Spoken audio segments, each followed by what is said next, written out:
In a post 9/11 world, it is no longer surprising to hear New York City is on a terrorist's hit list. In spite of the cameras, police officers, and the blanket of other surveillance protocols in place, the Big Apple, and more specifically Times Square, remains an attractive target. But ISIS, the Islamic State in Iraq and Syria, is now repurposing old homemade bomb-making manuals by publicizing them in a new forum, internet message boards. The latest forum posts encourage so-called lone wolf terrorists to strike Times Square. It is fair to say that here in America, we often view matters on far reaches of the globe with a sense of distance and casual care. After all, for so many years, we never once thought anyone would dare bring the fight here.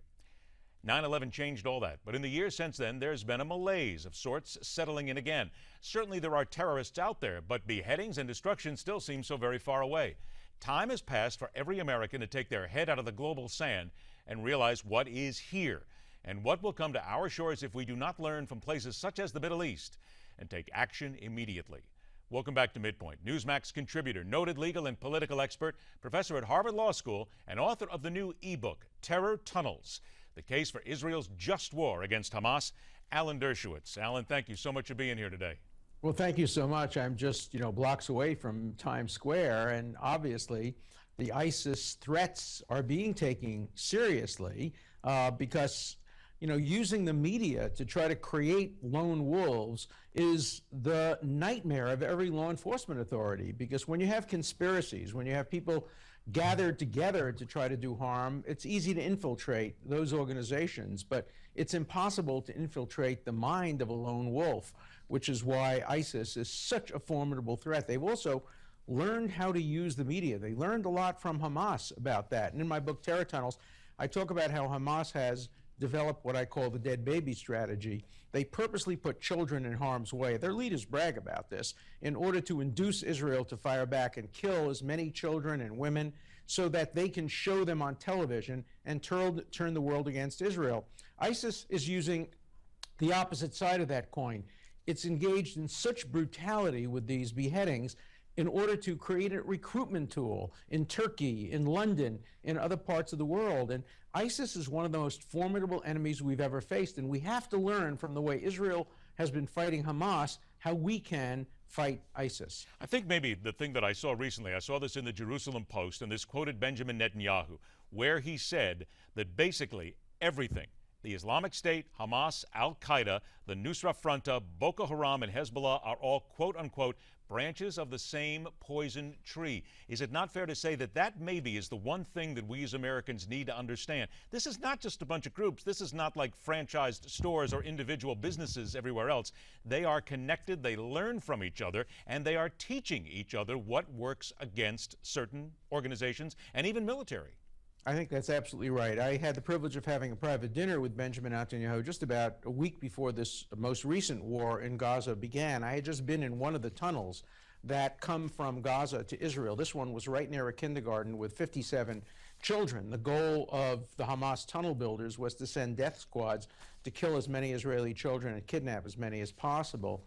And it was clear to Prime Minister Netanyahu, certainly clear to the Israeli government, clear to me, that this is all of one. And in my book, Terror Tunnels, I have a chapter saying that Hamas is to Israel as ISIS is to the United States. ISIS is also copying Hamas's tactics. They are hiding their soldiers among civilians.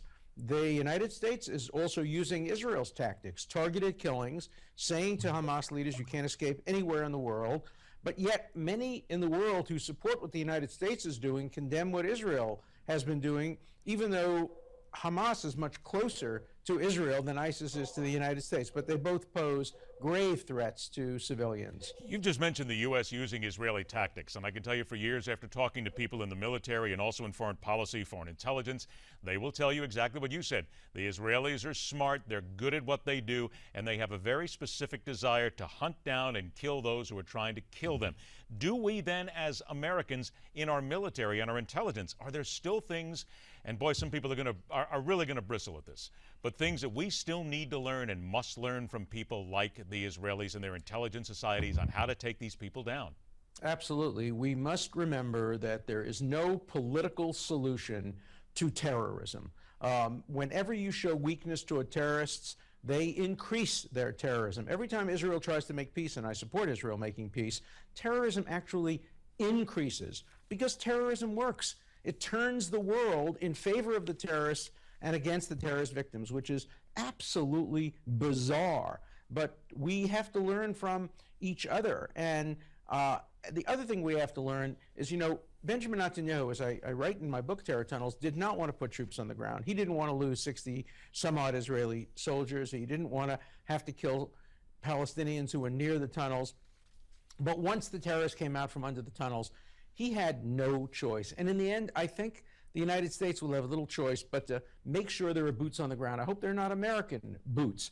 And so far, Saudi Arabia and Jordan and all the Arab countries that are supposed to be helping us fight ISIS are doing very little but lending us their name. Actually, the country in the Middle East that's doing the most to help the United States fight ISIS is Israel. It's supplying them real-time intelligence on ISIS, on its access to hiding places, on its financial supply route, and on a range of other subjects. So quietly behind the scenes, Israel is supplying this very important help, which again underlines the point. The United States has only one reliable ally in the Middle East, Israel. Israel will always support the United States. Who knows whether the Hashemite kingdom will survive? Who knows what Turkey will turn into? Who knows what Egypt will be 5 years from now? Everybody knows that Israel will still be a strong democratic supporter of the United States. Alan, isn't it fair to say some people will level this as a criticism against other countries? Places like Saudi Arabia, Jordan, Iraq, those who have police services, those who have their own military. There are some people who would say, let's be frank here, they're just not good enough at their job. They don't seem to care enough about their country. We're always the ones that have to ride in there on the white horse, and we've got to save them every time. So aren't we really, in many ways, dealing with people who simply do not have the ability, the desire, the passion, if you will, to protect their country, or also to bring their country out of what is a disaster and make it something unique and something good? Well, all the Arab countries are deeply divided. Take Saudi Arabia. They have the Wahhabi influence, which is as radical as ISIS, but of course that they sit on oil wells, and so they tend to be fairly conservative. But they have supported terrorism over the years. Qatar, another oil-rich country, supports Hamas and supports terrorism.